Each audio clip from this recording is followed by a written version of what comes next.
খুবই সুন্দর একটি বরফের রাজ্যের মাঝখানে রাজপ্রাসাদের সামনে বিশাল বড় একটা পাহাড়ের সমান কিছু একটা চলে আসে। এটাকে দেখতে অনেক বেশি ভয়ঙ্কর লাগছিল। এই পাহাড়ের ভিতর থেকে অনেকগুলো সৈনিক বের হয়ে আসে। সেখানে আমরা বাউজার নামক খুবই ভয়ঙ্কর ও শক্তিশালী একটা কচ্ছপ অর্থাৎ এই মুভির ভিলেনকে দেখতে পাই। তখন সামনের এই বরফের প্রাসাদ থেকে অনেকগুলো সৈনিকরা বের হয়ে বরফের মাধ্যমে ব্রাউজার ও তার সৈনিকের উপর আক্রমণ করতে শুরু করে। আর ব্রাউজার তার মুখ থেকে আগুন বের করে এই বরফের প্রাসাদকে একেবারে ধ্বংস করে ফেলে। বাউজারের একজন জাদুকর তার জন্য একটা সিঁড়ি বানিয়ে দেয়। এটার সাহায্যে উপরে এসে সে একটা গোল্ডেন বক্সকে ঘুষি মারে। ওই বক্সের ভিতর থেকে খুবই শক্তিশালী একটা স্টার বের হয়ে আসে। স্টারকে দেখে ব্রাউজার অনেক খুশি হয়ে বলে, এখন এই স্টারের শক্তি দিয়ে আমি এই পুরো দুনিয়াতে রাজত্ব করব, আর আমাকে কেউই আটকাতে পারবে না। যাই হোক, আজকের ভিডিওতে আমরা 2023 সালে রিলিজ হওয়া দ্য সুপার মারিও ব্রুস এই মুভিটার গল্প সম্পর্কে জানবো। পরের দৃশ্যে আমরা মারিও ও তার ভাই লুইজিকে দেখতে পাই। তারা রিসেন্টলি তাদের জব ছেড়ে দিয়ে প্লাম্বিং এর কাজ শুরু করেছে, আর এটার জন্য তারা তাদের সারা জীবনের টাকা জমিয়ে খুবই অসাধারণ একটা বিজ্ঞাপন তৈরি করেছে। তাদের তৈরি করা অ্যাড দেখে তারা দুই ভাই অনেক খুশি হয়ে যায়। তখন আমরা সেখানে স্পাইক নামক এই লোকটাকে দেখতে পাই। স্পাইক মারিও আর লুইজিকে বলে, তোমাদের এই ফালতু একটা কোম্পানি শুরু করার পরে এত টাকা খরচ করে একটা অ্যাড তৈরি করার পর তোমাদের কাছে কি এখনো পর্যন্ত একটাও কল এসেছে? লুইজি বলে, হ্যাঁ, এই কোম্পানি শুরু করার পরে আমাদের কাছে আমাদের মায়ের কল এসেছে। মা আমাকে বলেছিল যে এরকম অ্যাড আমি আমার জীবনে কোনোদিনই দেখিনি। তোমরা খুবই সুন্দর ও অসাধারণ একটা বিজ্ঞাপন তৈরি করেছো। আমি আমার মাকে বললাম যে অসংখ্য ধন্যবাদ, আমরা এখন অনেক টাকা কামাবো। এটা শুনে স্পাইক আরো জোরে হাসতে হাসতে মারিওকে বলে, এরকম একটা গাধা বলদ একটা লোককে তুমি তোমার বিজনেস পার্টনার বানিয়েছো, তাই না? তোমার এই কোম্পানি একদমই টিকতে পারবে না। মারিও রাগান্বিত হয়ে বলে, তুমি যদি আমার ভাইকে আর একবার বলদ বা গাধা বলেছো তাহলে আমার থেকে খারাপ আর কেউই হবে না। স্পাইক রাগান্বিত হয়ে বলে, তোমার এই 250 গ্রামের ব্রেনের ভিতরে একটা কথা অনেক ভালোভাবে ঢুকিয়ে নাও, তুমি হচ্ছ একটা ফালতু লোক, আর সারা জীবন একটা ফালতু লোকই থাকবে। এটা বলে সে চলে যায়। লুইজি বলে, তুমি কি ওই লোকটার সাইজ দেখেছো? ওর সঙ্গে হুদাই পাঙ্গা নিতে গেলে কেন? মারিও বলে, লুইজি তুমি একটু সাহসী হও, সারা জীবন এরকম ভয়ে ভয়ে থাকলে কোনোভাবেই চলবে না। তখন লুইজির কাছে একটা কল আসে। ওই কলে একজন মহিলা বলে যে আমাদের ওয়াশরুমের পানির কল থেকে পানি লিক হচ্ছে। তাদের বিজনেসের প্রথম কাস্টমার তারা পেয়ে গিয়েছে। এটা শুনে তারা অনেক খুশি হয়ে যায়, আর খুবই এক্সাইটেড হয়ে যখন গাড়ি অন করে তখন দেখতে পায় তাদের গাড়ি বিজনেস শুরু করার আগেই বন্ধ হয়ে গিয়েছে। তারপর তারা দুই ভাই গাড়ি বাদ দিয়ে শহরের মধ্যে একটা শর্টকাট রাস্তা দিয়ে বানরের মতো লাফাইতে লাফাইতে সঠিক সময়ে তাদের কাজে পৌঁছে যায়। আর এখানে আমরা বুঝতে পারি লুইজি অনেকটা দুর্বল টাইপের একটা ছেলে। সেজন্য মারিও সবসময় লুইজিকে প্রত্যেকটা জায়গায় সাহায্য করে আর তাকে সামনে এগোতে মোটিভেট করে।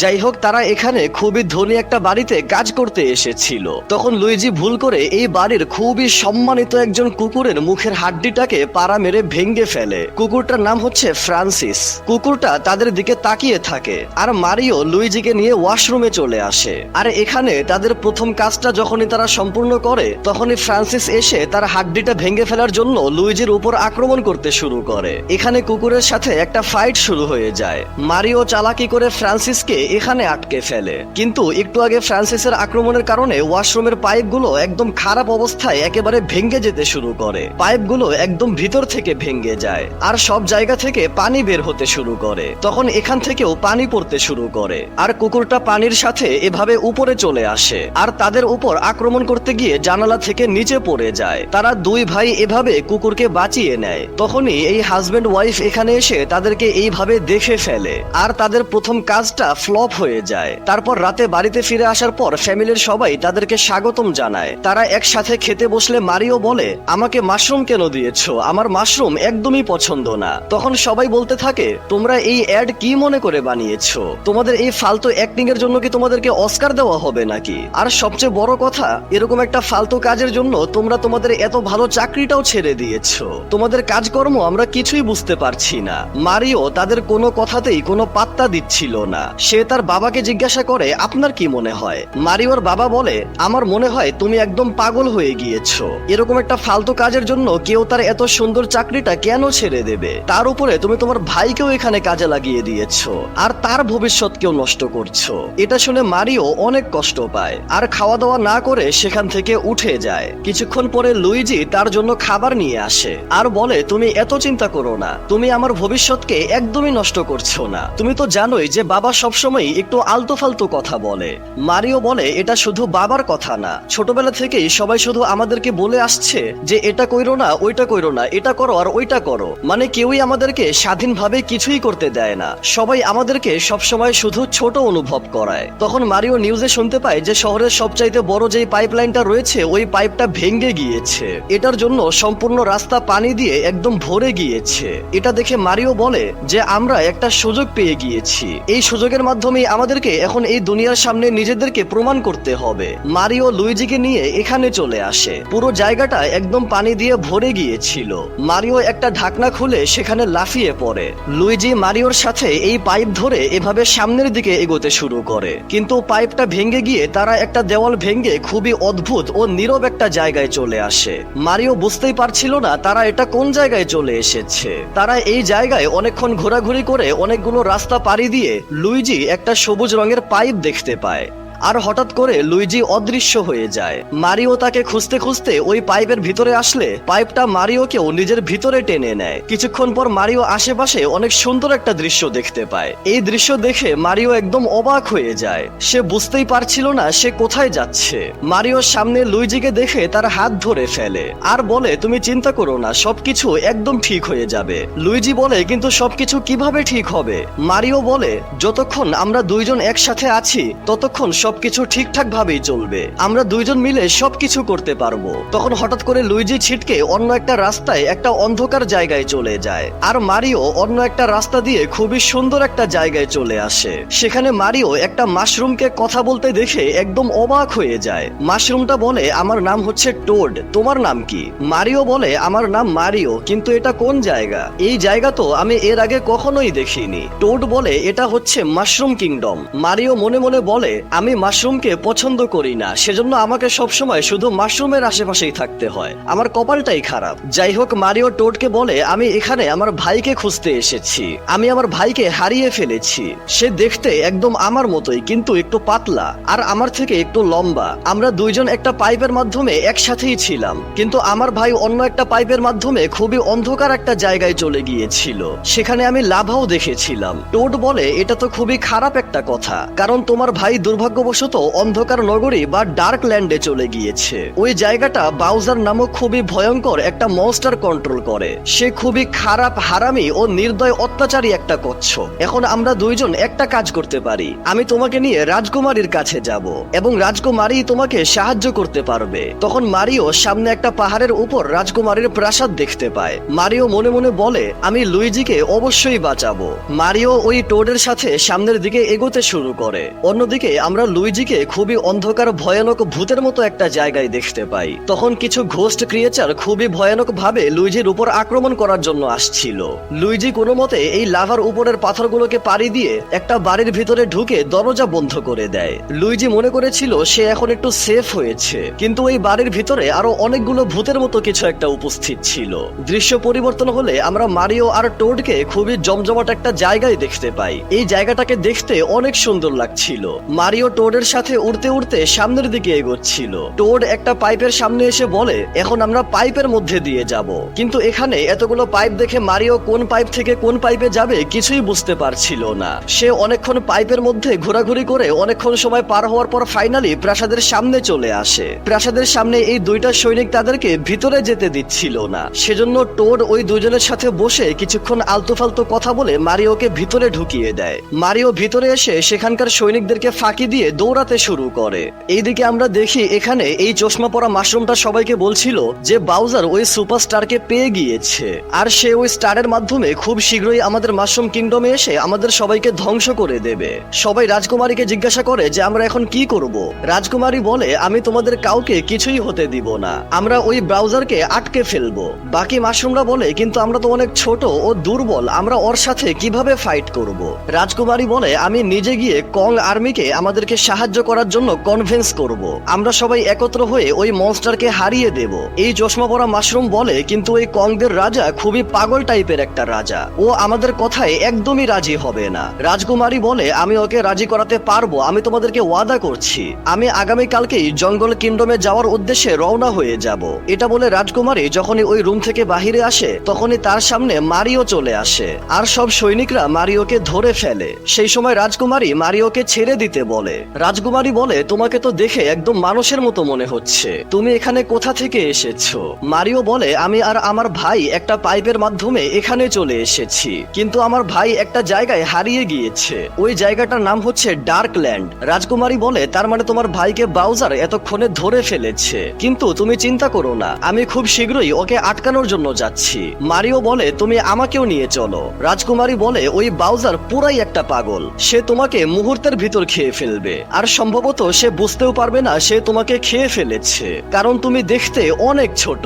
মারিও বলে, তুমি আমাকে নিয়ে যতই মজা করো সমস্যা নাই, কিন্তু তুমি আমার ভাইকে খুঁজতে আমাকে সাহায্য করবে। রাজকুমারী বলে, ঠিক আছে, প্রথমে আমি তোমার পরীক্ষা নেব, দেখবো তোমার ভিতরে কি পরিমাণ পাওয়ার রয়েছে। রাজকুমারী মারিওকে একটা সমুদ্রের উপরে নিয়ে আসে, আর সমুদ্রের উপর থেকে বিশাল বড় বড় কিছু পাথর বের হয়ে যায়, আর এখানে পুরা সুপার মারিও গেমের মতো করে সবকিছু সাজিয়ে ফেলে। রাজকুমারী বলে, তুমি যদি এটাকে পার করতে পারো তাহলেই তুমি আমার সাথে যেতে পারবে।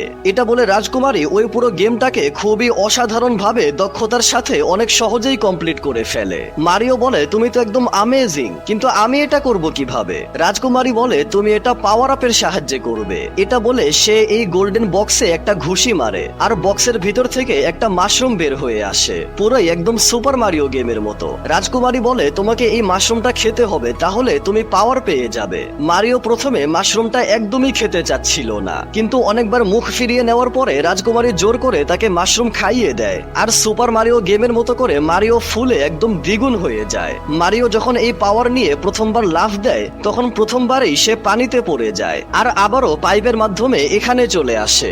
রাজকুমারী বলে, তুমি আউট হয়ে গেলে তোমার পাওয়ার শেষ হয়ে যাবে। এটা বলে সে আবারও ওই পাওয়ার আপে ঘুষি মেরে আর একটা মাশরুম তাকে খেতে বলে, আর এভাবে মারিও বারবার চেষ্টা করতে করতে বারবার ফেল হতে থাকে। রাত হয়ে গেলেও মারিও বারবার মাশরুম খেয়ে ওই গেমটাকে কমপ্লিট করার চেষ্টা করতে থাকে, আর এত বেশি মাশরুম খাওয়ার কারণে সে ফাইনালি বমি করতে শুরু করে। পরের দিন সকালে মারিও আবারও মাশরুম খেয়ে গেমটাকে কমপ্লিট করার জন্য এগিয়ে যায়, আর পুরো গেমটাকে কমপ্লিট করে একদম শেষ মুহূর্তে এসে সে আবারও আউট হয়ে যায়। মারিও আউট হয়ে যাওয়ার পরেও রাজকুমারী তাকে নিয়ে যেতে রাজি হয়ে যায়। মারিও বলে, কিন্তু তুমি আমাকে কেন নিতে চাচ্ছ? আমি তো আউট হয়ে গিয়েছি। রাজকুমারী বলে, তুমি একদম শেষের দিকে গিয়ে আউট হয়েছো, আর তাছাড়াও এটা একবারে কেউই ভালো মতো কোনোদিনই কমপ্লিট করতে পারে নাই, আমি নিজেও করতে পারিনি। রাজকুমারী বলে, আমি অনেকবার চেষ্টা করেছিলাম, আমি তোমার থেকেও বেশি খারাপ করেছিলাম প্রথম দিকে। মারিও বুঝে যায় যে রাজকুমারী মিথ্যা বলছে। মারিও বলে, আমি জানি তুমি এটা প্রথমবারই করতে সক্ষম হয়েছিলে। রাজকুমারী বলে, আমি প্রথমবারে করতে পারলেও আমি তো ছোটবেলা থেকে এখানেই বড় হয়েছি, তাই এগুলো আমার জন্য খুবই নর্মাল, কিন্তু তুমি এখানকার কেউ না হয়েও এটাকে এত ভালোভাবে করতে পেরেছো, এটাও কোনো ছোটখাটো বিষয় না। অন্যদিকে আমরা ডার্কল্যান্ডের দৃশ্য দেখি, সেখানে লাভার মধ্যে একটা অন্ধকার প্রাসাদের ভিতরে আমরা বাউজার ও তার পুরো সাঙ্গপাঙ্গ সৈনিকদেরকে দেখতে পাই, তারা একসাথে পার্টি করছিল। বাউজার সবাইকে বলতে থাকে, আমরা এত বছর ধরে যে সুপারস্টারকে খুঁজছিলাম ওইটা এখন ফাইনালি আমাদের কাছে রয়েছে, আর আমি হয়ে গেছি এই পৃথিবীর সবচাইতে শক্তিশালী একটা কচ্ছপ। এখন আমাদের পরবর্তী টার্গেট হচ্ছে আমরা মাশরুম কিংডমে যাব।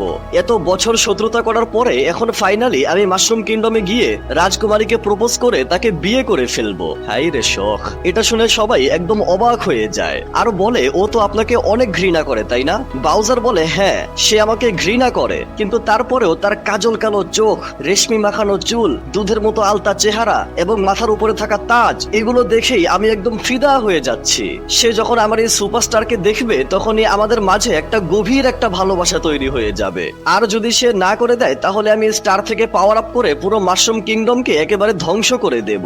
এখন তোমরা সবাই আমার বিয়ের প্রস্তুতি গ্রহণ করতে শুরু করো। অন্যদিকে আমরা লুইজিকে দেখি, তাকে কিছু সৈন্যরা ধরে হাওয়াই বেলুনের মাধ্যমে আকাশের পথ দিয়ে ব্রাউজারের কাছে নিয়ে যেতে থাকে, আর লুইজি বাহিরের দিকে তাকিয়ে তার ভাই মারিওকে স্মরণ করতে থাকে। অন্যদিকে আমরা রাজকুমারী আর মারিওকে দেখতে পাই। তারা যখন কং আর্মির কাছে যাওয়ার জন্য বের হয় তখন এই রাজ্যের সমস্ত মাশরুমরা তাদেরকে উৎসাহ দেওয়ার জন্য চলে আসে। এরা আমাদের উপরে অনেক ভরসা করে বসে আছে, তাই আমাদেরকে ভালো কিছু একটা করে ফিরতে হবে। রাজকুমারী আর মারিও সামনের দিকে এগোতে শুরু করে, আর তাদের সাথে ওই টোড যে মারিওকে প্রথমবার প্রাসাদে নিয়ে এসেছিল সেও যেতে থাকে। তারা তিনজন একসাথে অনেক লম্বা একটা পথ পাড়ি দিতে শুরু করে, আর এখানে আমরা অনেক সুন্দর সুন্দর দৃশ্য দেখতে পাই। রাজকুমারী বলে, আমি সবাইকে ওয়াদা করছি আমি এই দৃশ্যটাকে কখনোই ধ্বংস হতে দিব না। অন্যদিকে আমরা ব্রাউজারকে খুবই বেসুরো একটা গান গাইতে দেখি। গানটা ছিল কিছুটা এরকম: পিচ তুমি আমার ফুল, তুমি আমার রাজকুমারী, পিচ খুব শীঘ্রই তুমি আমায় বলবে কবুল, পিচ তুমি আমার জান, তোমার সাথে জড়িয়ে আছে আমার আন বান আর শান। Peaches, peaches, peaches मेरी जान, peaches, peaches, peaches मेरी जान, I love you, I love you। যাই হোক ভাই, আমার গলা বহুত খারাপ। সে যখন এই বেসুরো একটা গান পচা গলায় গাইতাছিল তখনই তার একটা জাদুকরী সৈনিক এসে তাকে বলে, আমার কাছে খবর এসেছে যে একজন মোচওয়ালা মানুষ মাশরুম কিংডমে এসেছে, আর রাজকুমারী ওই মাশরুমকে ট্রেনিং দিচ্ছে। মানে তারা এখানে খুবই একটা বড়সড় প্ল্যানিং করছে। বাউজার বলে যে খবর নাও যে ওই মানুষটা কে আর তারা কি প্ল্যানিং করছে। অন্যদিকে আমরা রাতের বেলা খুবই সুন্দর একটা জায়গায় তাদেরকে আশ্রয় নিতে দেখি। রাজকুমারী মারিওকে দেখে বলে, তুমি তোমার ভাইকে নিয়ে অনেক দুশ্চিন্তা করছো তাই না? মারিও বলে, আমি কখনোই আমার ভাইয়ের থেকে আজ পর্যন্ত এত দূরে থাকিনি। রাজকুমারী বলে, তুমি চিন্তা করো না, আমরা ওকে অবশ্যই খুঁজে বের করব। মারিও বলে, এমনিতে তোমাকে দেখে মনে হয় না তুমি এখানকার কেউ একজন, তুমি কোথা থেকে এসেছো? রাজকুমারী বলে, এটা আমিও জানি না, আমার শুধু এইটুকু মনে আছে আমি এখানে একদম ছোটবেলায় ওই পাইপের মাধ্যমে এসেছিলাম, আর সৌভাগ্যবশত এই মাশরুমরা আমাকে খুঁজে পেয়ে গিয়েছিল, আর তারাই আমাকে এখানে রেখে আমাকে বড় করে তোলে আর এখানকার রাজকুমারী বানিয়ে দেয়। এভাবেই কথা বলতে বলতে এই জায়গায় আজকের রাতটা তারা অনেক সুন্দরভাবেই কাটিয়ে দেয়। অন্যদিকে ওই সৈন্যরা লুইজিকে ধরে বাউজারের কাছে নিয়ে আসে। বাউজার জিজ্ঞাসা করে, তোমার নাম কি? লুইজি তার নাম বললে সে আবারও বলে, তুমি কি জানো আমি কে? আমি খুব শীঘ্রই রাজকুমারীর সাথে বিয়ে করে এই পুরো দুনিয়ায় রাজত্ব করব, কিন্তু এখানে তোমার মতো একটা মোচওয়ালা মানুষ আমার রাস্তার কাটা হয়ে দাঁড়িয়েছে। সে আমার হবু স্ত্রীর সাথে সময় কাটাচ্ছে, তুমি কি ওকে চিনো? লুইজি প্রথমে বলে যে আমি চিনি না। বাউজার তার উপর আরো টর্চার করতে শুরু করে আর তার মোচ ধরে টানতে শুরু করে। ব্যথা সহ্য করতে না পেরে লুইজি বলে দেয় যে হ্যাঁ, আমি ওকে চিনি, ও আমার ভাই হয় আর সে এই দুনিয়ার সবচেয়ে ভালো একটা মানুষ। বাউজার জিজ্ঞাসা করে, রাজকুমারী কি তোমার ভাইকে পছন্দ করবে? লুইজি বলে, যদি তার পছন্দ ভালো হয় তাহলে সে অবশ্যই পছন্দ করবে। এটা শুনে বাউজার আরো রাগান্বিত হয়ে তাকে ছিটকে ফেলে বলে, আমি যখন মারিওর চোখের সামনে ওর ভাইকে মেরে ফেলবো তখন আমি দেখবো যে মারিও কি করতে পারে। এটা বলে সে লুইজিকে জেলখানায় বন্দি করে দেয়। লুইজি সেখানে বাকি কয়েদিদের কথা শুনে বুঝতে পারে তারা সবাই এখানে আটকে থাকতে থাকতে বেঁচে থাকার আশাটা একদম ছেড়ে দিয়েছে। এটা দেখে লুইজি একদম হতাশ হয়ে যায়। অন্যদিকে রাজকুমারী ও বাকি সবাই কং কিংডমে চলে আসে। সেখানে তারা একটা গরিলাকে বলে, আমরা তোমার রাজার সঙ্গে দেখা করতে এসেছি। এটা শুনে ওই গরিলা তাদেরকে একটা গাড়িতে বসিয়ে একদম ভয়ানক ভাবে গাড়ি চালিয়ে ওই গরিলাদের রাজপ্রাসাদের সামনে নিয়ে আসে। রাজকুমারী ভিতরে এসে ওই বানর রাজাকে সব বুঝিয়ে বলে আর তার কাছে সাহায্য চায়। রাজকুমারী বলে, যদি আপনি সাহায্য না করেন তাহলে আমাদের মাশরুম কিংডম একেবারে শেষ হয়ে যাবে। মাঙ্কি কিং বলে, আর তোমার এরকমটা কেন মনে হয় যে তুমি বাউজারের মতো এত শক্তিশালী একজন ড্রাগনের সাথে ফাইট করতে পারবে? রাজকুমারী বলে, কারণ আমাদের মধ্যে আত্মবিশ্বাস রয়েছে, আর যদি এটার সাথে আমরা আপনার শক্তি পেয়ে যাই তাহলে আমাদেরকে আর কেউই আটকাতে পারবে না। মাঙ্কি কিং বলে, আমি তোমাদেরকে সাহায্য করব না, তোমরা চলে যাও এখান থেকে। রাজকুমারী বলে, যদি মাশরুম কিংডম ধ্বংস হয়ে যায় তাহলে এর পরের বার তোমাদের রাজ্য ধ্বংস হবে। মারিও বলে, আমরা তোমার সৈন্যকে ছাড়া এখান থেকে কোনোভাবেই যাব না। মারিওর কথা শুনে রাজা হাসতে শুরু করে আর বলে, ঠিক আছে, তুমি যদি আমার সৈন্য চাও তাহলে আগে আমার ছেলে অর্থাৎ দ্য গ্রেট রিং অফ কংকে লড়াইয়ে হারিয়ে দেখাও। রাজকুমারী ফিসফিস করে বলে, এটা খুবই খারাপ একটা আইডিয়া, তুমি ওর সাথে একদমই লড়াই করতে পারবে না। কিন্তু এখন মারিওর ভাইকে বাঁচানোর জন্য এটা ছাড়া আর কোনো রাস্তাই ছিল না, তাই সে কং রাজার ছেলের সঙ্গে লড়াই করতে রাজি হয়ে যায়। তারপরে মারিও লড়াই করার জন্য যখন ময়দানে আসে তখন দেখতে পায় এই রাজ্যের সব মানুষেরা এখানে লড়াই দেখার জন্য একেবারে ভিড় করে ফেলেছে। মারিও এখানে এরকম সিস্টেম দেখে অনেক ভয় পাচ্ছিল। রাজা মশাই বলে, আমি এই পুরো লড়াইয়ের ময়দানে পাওয়ার আপ লাগিয়ে দিয়েছি, তাই তোমরা এখন দ্রুত লড়াই শুরু করো। লড়াই শুরু হলে প্রথম সেকেন্ড থেকেই মারিও রাজার ছেলের কাছে একদম খারাপ ভাবে অধম কেলানি খাইতে শুরু শুরু করে। যাই হোক, মারিও দৌড়ে গিয়ে পাওয়ার আপের মাধ্যমে একটা মাশরুম খেয়ে ফেলে, কিন্তু সে ভুল মাশরুম খেয়ে ফেলেছিল। সেজন্য সে সাইজে বড় হওয়ার থেকে উল্টো আরো ছোট হয়ে যায়। এই ভুল মাশরুম খাওয়ার পরে মারিও আরো লাগাতার অনেকক্ষণ খুবই খারাপ ভাবে মাইর খাইতে থাকে। তারপরে রাজার ছেলে মারিওকে জোরে একটা ঘুষি মারে। তখন মারিও উপরে গিয়ে একটা বক্স দেখতে পায়, আর কষ্ট করে ওই পাওয়ার আপের থেকে বিড়ালের পাওয়ার নিয়ে আবারও লড়াই করতে শুরু করে। মারিও এই বিড়ালের পাওয়ার দিয়ে রাজার ছেলেকে এখন কেলাইতে শুরু করে, আর এই লড়াইটা জিতে যায়। তারপর রাজকুমারী মারিওর প্রশংসা করে বলতে থাকে, ও তোমাকে অনেক মারছিল আর তুমি বারবার উঠে দাঁড়াচ্ছিলে, তুমি তো হার মানতেই চাও না, তুমি তো একদম অসাধারণ। তখন মাঙ্কি কিং সবাইকে বলে যে বাউজার তার জাহাজে করে মাশরুম কিংডমে আসার জন্য রওনা দিয়ে দিয়েছে, সন্ধ্যার মধ্যে সে চলে আসবে। তাই এখন আমাদের একটা শর্টকাট রাস্তার মাধ্যমে তাদের আগে পৌঁছে তাদেরকে লড়াইয়ে হারিয়ে দিতে হবে। তারপর তারা এখানে নিজের পছন্দ মতো ডিজাইন বা স্টাইলের গাড়ি বানিয়ে নেয়, আর সেই গাড়িতে করেই লড়াইয়ের জন্য বেরিয়ে পড়ে। অন্যদিকে আমরা বাউজারকে রাজকুমারীকে কিভাবে প্রপোজ করতে হবে সেটার প্র্যাকটিস করতে দেখি।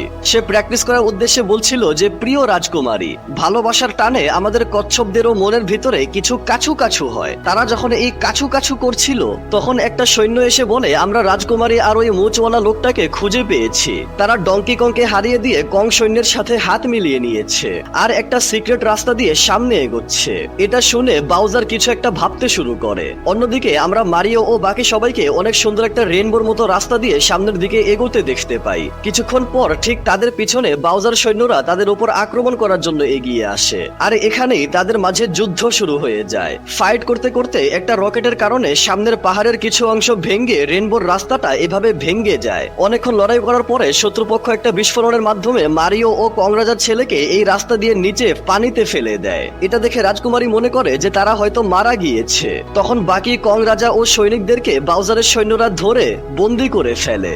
এইদিকে মারিও ও রাজার ছেলে যখন পানিতে পড়ে যায় তখন তাদের উপর বিশাল বড় একটা সামুদ্রিক মাছ আক্রমণ করে তাদেরকে খেয়ে ফেলে। ওইদিকে রাজকুমারী অনেক দ্রুত গতিতে বাইক চালিয়ে রাজ্যে এসে সবাইকে বলে যে বাউজার খুব শীঘ্রই আমাদের রাজ্যে আক্রমণ করার জন্য আসছে, পুরো রাজ্যকে এখনই খালি করে দাও। রাজকুমারী প্রাসাদে এসে সবাইকে বলে যে আমাদের সৈন্য এখন আর নেই, সাথে আমরা মারিওকেও হারিয়ে ফেলেছি, বাউজার খুব শীঘ্রই এখানে আসছে, সবাইকে খুব দ্রুত জঙ্গলের দিকে যেতে বলো, আমি তার মনোযোগ বিচ্ছিন্ন করছি।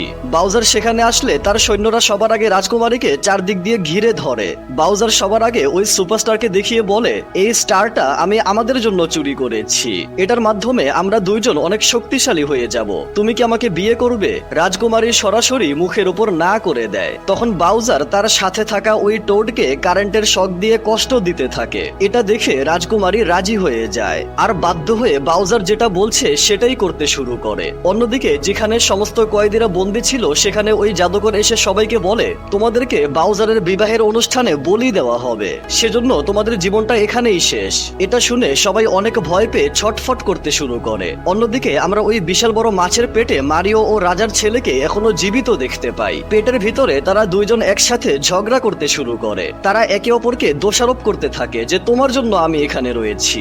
এরকম ঝগড়া করতে করতে তারা সেখানে একটা রকেট খুঁজে পায়, আর ওই রকেটে করে মাছের পেট থেকে বের হয়ে মাশরুম কিংডমে আসার জন্য রওনা হয়। এইদিকে বিয়ের কার্যক্রম যখন শুরু হয়ে যায় তখন রাজকুমারী দেখতে পায় এভাবে সবাইকে তার জন্য বলি দেওয়া হচ্ছে। এটা দেখে সে বিয়ের জন্য না করে দেয় আর একটা ফুলের সাহায্যে নিজেকে পাওয়ার আপ করে নেয়, আর তার ওই পাওয়ারের মাধ্যমে ওই কয়েদিদের বলি দেওয়া থেকে আটকে ফেলে।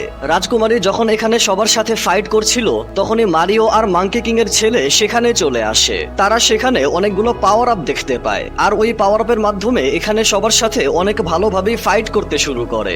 মারিও আকাশে ওড়ার পাওয়ার পেয়ে যায়। এইদিকে রাজকুমারী একটা বড় তীরকে আগুনের মধ্যে ডুবিয়ে তাদের উপর আক্রমণ করে, আর ওই আগুনের একটা ঝলকানি এই বড় বমের মাথার একটা চুলে লেগে যায়। তখনই যেই কয়েদিদের বলি দেওয়ার জন্য নিয়ে আসা হয়েছিল তাদেরকে যেই ম্যাজিকের মাধ্যমে রাজকুমারী আটকে রেখেছিল ওই ম্যাজিকটা ভেঙে যায়। রাজকুমারী ম্যাজিকটা আবারও করার আগে ওই বমটা ফেটে যায়। রাজকুমারী একটু আহত হয়ে যায়, যার জন্য তার পাওয়ার আপ চলে যায়। এরা সবাই যখন লাভায় ডুবে যাচ্ছিল তখন জুন জুনিয়র মাঙ্কি কিং এসে তাদেরকে বাঁচিয়ে নেয়। দুর্ভাগ্যবশত লুইজি যখন লাভার মধ্যে পড়ে যাচ্ছিল তখন মারিও তার ওড়ার পাওয়ার নিয়ে সেখানে এসে তার ভাইকে বাঁচিয়ে নেয়। মারিও বলে, আমি বলেছিলাম না যতক্ষণ আমরা দুইজন একসাথে আছি ততক্ষণ আমাদের কিছুই হবে না। তখন বাউজার অনেক রাগান্বিত হয়ে বলে, বম্বার বিলকে লঞ্চ করে দাও আর মাশরুম কিংডমকে একেবারে ডিস্ট্রয় করে দাও। তারা এই বিশাল বড় ভয়ানক বমকে যখন লঞ্চ করে দেয় তখন সেটা সরাসরি মাশরুম কিংডমের দিকে যেতে শুরু করে। মারিও উড়ে ওই বমের কাছে যায় আর বলে, আমার কথা শোনো। কিন্তু ওই বমটা মারিওকে পাত্তাই দিচ্ছিল না। তখন মারিও ওই বমের চোখে আঘাত করে আর এই বিশাল বড় ভয়ানক বমটা মারিওর পিছু করতে শুরু করে। মারিও উড়তে উড়তে সেখানে একটা পাইপ দেখতে পায় আর ওই বমকে নিয়ে ওই পাইপের কাছে গিয়ে সে উপরে উঠে যায় আর বমটা ওই পাইপের মধ্যে ঢুকে যায়। মারিও মনে করেছিল এখন সবকিছু ঠিক হয়ে যাবে, কিন্তু এটার উল্টো হয়ে যায়। বম বিস্ফোরণ হয়ে যাওয়ার কারণে ওই পাইপের ভিতরে ডার্ক ল্যান্ড ও মাশরুম কিংডম সহ যত কিছু রয়েছে ওই সবকিছু ওই পাইপটা টানতে শুরু করে আর ওই পাইপের মাধ্যমে সমস্ত কিছু মারিওর দুনিয়ায় চলে আসে আর এই জায়গাটাকে মুহূর্তের ভিতরে একটা ধ্বংস হয়ে যাওয়া শহরে পরিবর্তন করে ফেলে। তখন বাউজার খুবই রাগান্বিত হয়ে মারিওকে একেবারে মেরে ফেলার জন্য একটু অতিরিক্ত ভয়ঙ্কর ভাবে তার উপর আক্রমণ বা আঘাত করতে শুরু করে। মারিও কোনো মতে তার আক্রমণ থেকে নিজেকে বাঁচানোর চেষ্টা করছিল, কিন্তু বাউজার এতই রাগান্বিত ছিল যে মারিও অল্প আঘাতেই অনেক বেশি আহত হয়ে যাচ্ছিল। মারিও একদম আহত অবস্থায় একটা জায়গায় লুকিয়ে পড়ে আর বাউজারের রাগ দেখে সে নিজেও অনেক ভয় পেতে থাকে। তখন মারিওর বাকি বন্ধুরা বাউজারের সাথে ফাইট করতে শুরু করে। মারিওর সামনে একটা টিভি ছিল, ওই টিভিতে তাদের বানানো ওই অ্যাড চলতে শুরু করে। এটা দেখে মারিওর ভিতরে আবারও সাহস জেগে ওঠে আর বলে, ওদেরকে ছেড়ে দাও আর আমার সাথে যুদ্ধ করো। তখন রাজকুমারী একটা চালাকি করে ওই সুপারস্টার মারিওর দিকে ছুঁড়ে মারে। মারিও যখন এই স্টারটা নেওয়ার জন্য দৌড় মারে তখন বাউজার তার উপর মুখ দিয়ে আগুনের মাধ্যমে আক্রমণ করে। মারিও দেখতে পায় তার ভাই লুইজি এই আগুন থেকে তাকে বাঁচিয়ে নিয়েছে। মারিও আর লুইজি একে অপরের হাত ধরে একসাথে ওই স্টারকে টাচ করে নেয় আর তারা দুই ভাই অনেক শক্তিশালী হয়ে যায় আর বাউজার ও তার সৈন্যকে একদম মাছের মতো করে মারতে শুরু করে। এই লাস্টের ফাইটিং দৃশ্যটা দেখতে অনেক অসাধারণ লাগছিল।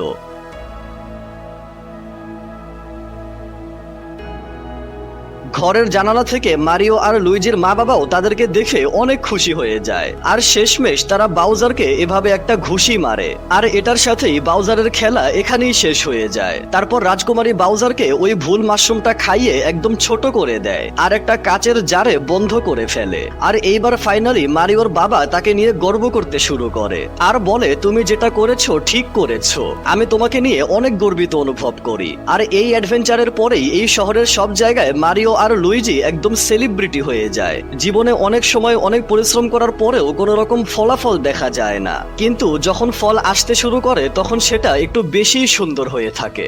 আর এই মিষ্টির চাইতেও মিষ্টি ফল পেয়ে তারা দুই ভাই অনেক খুশি হয়ে যায়। শহরের প্রত্যেকটা মানুষ তাদের গুণগান গাইতে শুরু করে। মারিওর বাবা খুবই গর্ব করে বলে, এরা দুইজন আমার ছেলে। শহরের প্রত্যেকটা মানুষ হাততালি দিয়ে তাদের প্রশংসা করতে থাকে আর তাদের এই অসাধারণ অ্যাডভেঞ্চারের গল্পটা তাদের ছবির সাথে নিউজ পেপারেও ছাপানো হয়। মুভির একদম শেষে আমরা মারিওকে ঘুম থেকে উঠে তার ভাই লুইজির সাথে চা কফি খেতে দেখি। তারপর তারা একসাথে কাজে বের হয়ে যায় আর সেই সময় আমরা তাদেরকে মাশরুম কিংডমে দেখতে পাই। তারা দুইজন এখানেই একসাথে সামনের দিকে এগিয়ে যায় আর এটার সাথেই এই গল্পটা এখানেই শেষ হয়ে যায়। এই মুভিটার দ্বিতীয় পার্ট 2026 সালে এই বছর রিলিজ হয়েছে। নতুন মুভিটার নাম হচ্ছে দ্য সুপার মারিও গ্যালাক্সি। এই মুভিটার গল্পটা আমরা পরবর্তী ভিডিওতে শুনবো ইনশাআল্লাহ। আজকের মতো এই গল্প আর ভিডিওটা এখানেই শেষ, তাই সবাইকে আল্লাহ হাফেজ।